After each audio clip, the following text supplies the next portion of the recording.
Hey, House Church. Owen here from Packed Often. Really glad that you are jumping into House Church on this side week.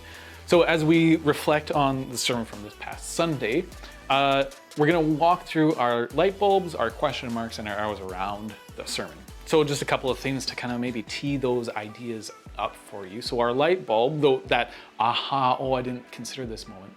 For me, my light bulb as I was preparing for the message was really just that understanding reality that when Jesus was talking about kids in these stories that we looked at in Matthew chapter 18 and Matthew chapter 19, he wasn't pointing to the whole like, you need that like wonder and excitement and faith that way. He was pointing to the status of the kids and that he was asking his disciples to turn their expectations of power and authority upside down.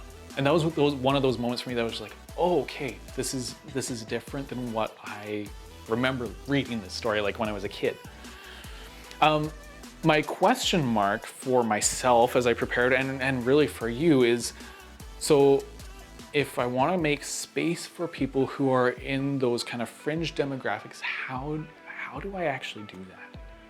How do I actually make space so that people who don't look like me feel welcomed and home around us here at PAC?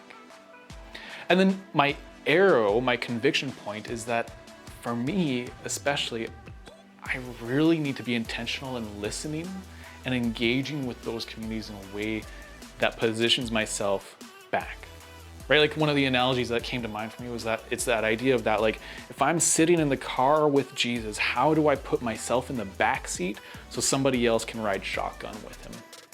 And so that arrow, that conviction point is like, hey, how do I actually live that out? How do I take those practical steps to do that?